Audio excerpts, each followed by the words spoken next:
Bonjour à tous et bienvenue sur la chaîne Budget Famille Nombreuse.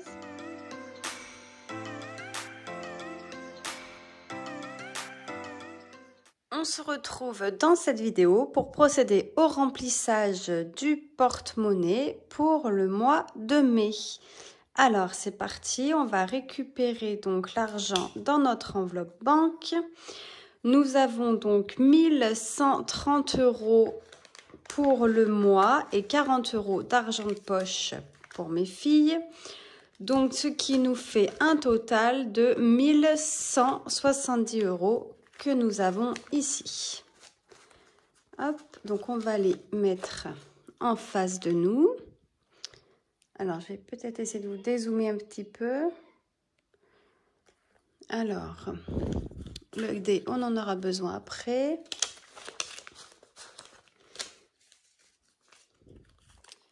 Hop. Est-ce que vous avez vu sur les petits billets quand même? C'est intéressant. Voilà.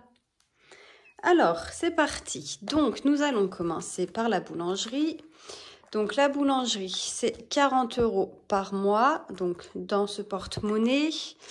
Alors, on va prendre 10 € qu'on viendra transformer en pièces. Donc, je vais les laisser ici. Et on prend 30 € pour la fin du mois, 10 € par semaine. Donc, on les range en attente pour les semaines à venir du mois de mai. Et la semaine 1, elle est faite. Ensuite, course, 150 € par semaine, soit un total de 600 € pour le mois. Donc, 150 semaine 1, semaine 2, semaine 3, semaine 4. Donc, les 450 € en attente pour les semaines suivantes. Et 150 € pour la première semaine. Ils sont tout neufs les billets. Hop. On m'avait demandé en commentaire sur une des vidéos comment je faisais pour avoir les billets 10. Alors moi, à savoir que donc je retire dans les deux banques qu'il y a à côté de chez moi, c'est-à-dire le Crédit Agricole et la Caisse d'épargne. Et à chaque fois, en fait, je retire pas tout d'un coup. Par exemple, je vais demander 500 € en grosse coupure, 300 € en coupure mélangée et par exemple 200 € en petite coupure. À chaque fois, en fait, je fais ça parce que j'ai le choix de choisir les coupures que je souhaite. Donc, c'est pour ça que j'arrive toujours à avoir un petit peu de tout en billets. Et si j'ai trop billets de 10 ou de 20 € dans mes défis, ben je vais retirer en grosses coupures et comme ça, je les échange avant de vous tourner la vidéo de remplissage pour avoir plus de billets et avoir des billets de 50 dans mes défis, puisque dans mes défis, ne m'embête pas d'avoir des billets de 50. Mais pas que, puisque si j'ai besoin, à l'inverse, de faire de la monnaie, j'ai quand même besoin de petites coupures. Donc voilà. Et par contre, je ne suis pas du tout cliente à la caisse, à la caisse d'épargne. Et je peux retirer là-bas et j'ai aucun frais. Notamment parce que je retire sur mon compte joint de chez Boursorama. Mais je sais que le Crédit Agricole, si je vais retirer dans une autre banque, j'ai pas de frais à hauteur de 3 retraits par mois. Le 4e retrait, si je retire pas chez eux, j'ai des frais. Donc c'est vraiment à voir en fait avec votre banquier le montant des frais et surtout si vous en avez et à partir de combien de retraits. Ensuite, divers, donc 200 € pour le mois de mai, donc 150 € la première semaine, 50 € la deuxième, la troisième et la quatrième.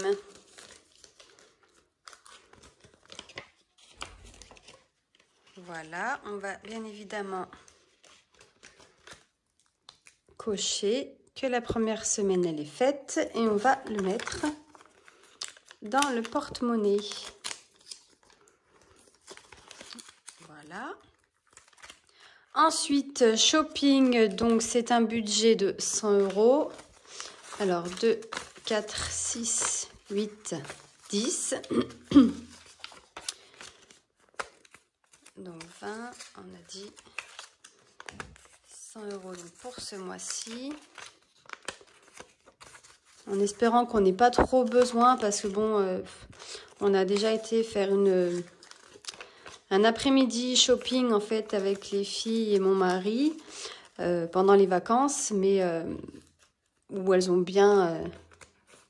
se sont bien fait plaisir avec leurs petites étrennes et bien évidemment nous aussi hein, pour elles.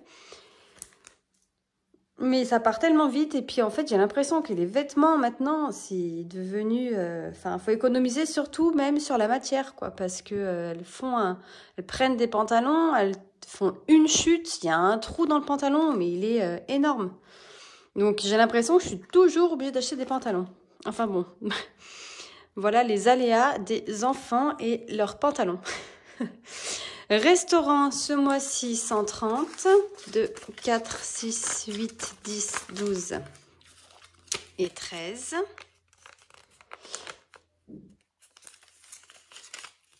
Donc on verra, hein. Peut-être qu'on ira se faire un restaurant, sachant qu'il y a pas mal de jours fériés.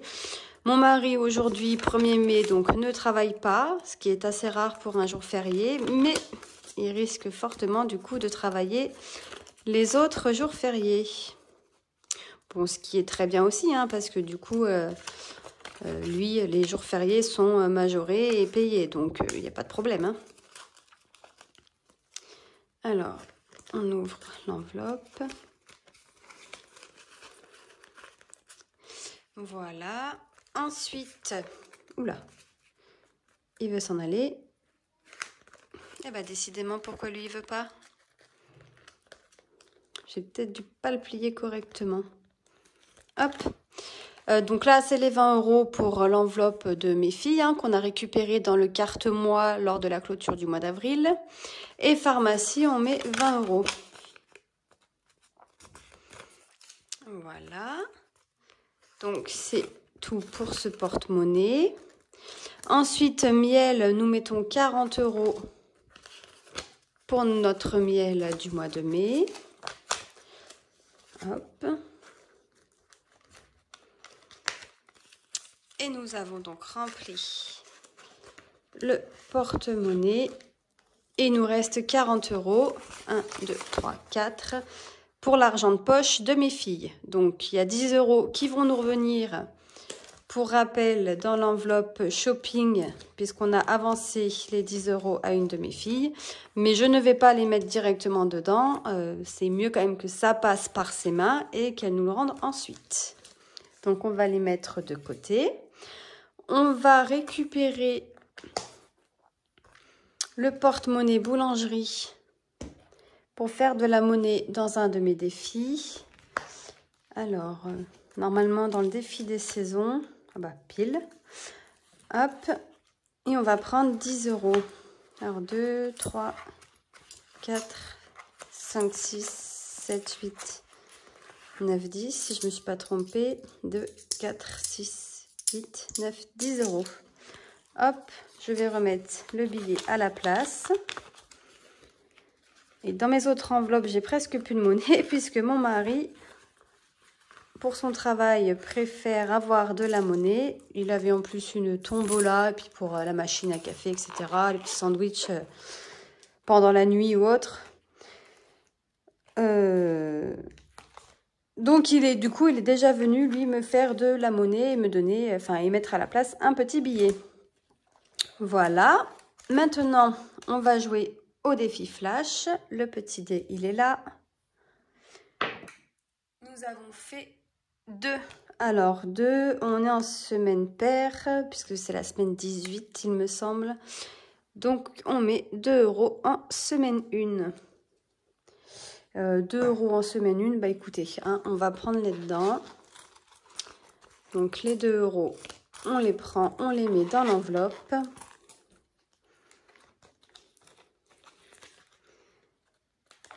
Et on viendra vider cette enveloppe à la fin du mois. Elle est bien là, hein, on ne la voit même pas. Là. Voilà. Alors, il y a eu oui, quelques petites modifications concernant ma programmation, donc je voulais revoir avec vous. Normalement, on fait 4 semaines et les quelques jours qui restent, on utilise, si besoin en est, notre enveloppe 5e semaine. On va essayer de faire autrement, en fait. On va, par exemple, là, le mois de mai, on va faire des semaines de 8 jours. Comme ça, la semaine 1 commencera le 1er mai. Enfin, commence le 1er mai aujourd'hui. Hein. Se terminera le 8, donc vous aurez une vidéo le 9 et ainsi de suite. C'est comme ça, en fait, le 31, on pourra clôturer la semaine 4 et clôturer le mois en même temps. Ce qui évitera, en fait, d'avoir une vidéo clôture semaine 4 et 2 ou 3 jours après, la clôture du mois. Donc, je vais essayer de faire cette organisation sur mai et juin. Si cette organisation nous convient, du coup, je reviendrai refaire mon petit calendrier avec mes petites couleurs. Et l'enveloppe 5e semaine ne nous servira plus. Donc, si on reste avec cette organisation-là, on mettra donc les 100 € que nous avons mis dans 5e semaine dans notre enveloppe imprévue. Voilà pour les petites modifications. Aussi, un autre petit changement, j'avais pris un lien parrainage sur ma boutique créative, c'est-à-dire budget organisation. Si tu passes par là, d'ailleurs, coucou à toi. Donc, un lien parrainage sur eBay Club pour pouvoir avoir un bon d'achat pour mes courses. Je voulais faire en fait 100 € par semaine. Donc, prendre 100 € en carte bancaire pour faire un bon d'achat et aller donc au magasin et faire mes courses avec 100 € en bon d'achat et 50 € avec en espèces. Mais à ce jour, je n'arrive pas à récupérer mon compte. J'ai créé, tout est OK, on a bien eu le mail de confirmation, mais maintenant, je suis inconnue au bataillon. Donc, je ne sais pas si dans le mois ou dans les jours à venir, ça va se décanter et si je vais pouvoir réussir à faire cette organisation. Si ce n'est pas le cas, va falloir que je refasse un nouveau compte. Donc, j'espère que le code parrainage fonctionnera à nouveau. Et si jamais c'est quelque chose qui fonctionne pour nous, je vous en ferai part. Mais pareil, dès que je peux le commencer, je vais le faire sur 2 mois parce que j'aime bien avoir les choses sur plusieurs semaines pour être sûre que cela vaille le coup. Voilà. Et ensuite, dernier petit changement, ça fait plusieurs fois que j'essaye, mais j'arrive pas parce qu'en fait, remplir mes petits défis au fur et à mesure toutes les semaines, j'adore ça, je trouve ça vraiment satisfaisant, enfin très ludique, etc. Mais quand je vois en fait ce que j'ai à la fin du mois, j'aimerais bien les toucher aussi, entre guillemets, on va dire, parce que je les ai à chaque fois, toutes les semaines. Mais remplir en fait cette enveloppe-là, qui est là depuis un certain temps, que vous voyez régulièrement, mais pour le moment qui n'a rien. Et en fait, venir mettre chaque fin de semaine, donc nos économies, dans cette enveloppe. Et lors de la clôture du mois, vider cette enveloppe pour remplir nos défis. Et du coup, mieux se rendre compte de ce qu'on a économisé et que ce soit plus facile à placer dans les défis. Parce que des fois, je trouve qu'on place, enfin personnellement, je parle pour moi, hein, je sais pas vous d'ailleurs, si vous avez un retour sur ça, n'hésitez pas à m'en faire part. Mais des fois, par exemple, je vais mettre 10 € dans plaisir de vacances et puis la semaine d'après, je me dis, ah mince, j'aurais peut-être dû mettre 5 € et 5 € pour remettre 5 € dans plaisir de vacances et 5 € dans c'est la rentrée, par exemple. Excusez-moi. Voilà, donc on va tester cette façon de faire avec mon mari. Pareil, sur 2 mois pour voir ce que ça donne. Dites-moi vous ce que vous en pensez, si vous préférez lors des vidéos que je remplisse au fur et à mesure, ou si vous êtes partant aussi pour justement l'économie du mois et faire le remplissage des défis que à la fin du mois lors de la clôture. Et si des personnes font déjà comme ça, si vous pouvez m'écrire un petit commentaire et avoir un petit retour sur ça, ce serait fort sympathique. Voilà les petits changements, en fait, à tatillon, hein, bien évidemment, qu'on va faire au mois de mai. Et on verra mai et juin, et on verra ensuite si cela nous convient, si cela vous convient aussi. Et puis voilà, hein. Donc n'hésitez pas avec vos petits claviers de me dire comment vous fonctionnez et si vous trouvez ça aussi intéressant d'essayer de faire l'économie sur le mois et de le remplir les défis qu'à la fin du mois. La seule chose par contre qui ne sera pas remplie à la fin du mois, donc bien évidemment c'est le défi flash puisqu'il est joué toutes les semaines à chaque remplissage, mais ce sera aussi le défi carte mois, puisqu'on est bien d'accord que je ne vais pas mettre 20 € à la fin du mois pour pouvoir les enlever directement après, puisqu'il va dans l'enveloppe des filles. Et encore que, pourquoi pas. On verra pour celui-ci, sinon de toute façon on le remplira, et puis soit en clôture de semaine, soit avec des petits shorts au fur et à mesure. Voilà. Bon, bah sur ce, je vous laisse pour cette vidéo. Je vais tourner le bilan donc du mois d'avril que vous aurez demain, mardi 2 mai. Et puis je vous dis donc à bientôt dans une prochaine vidéo. Bye bye!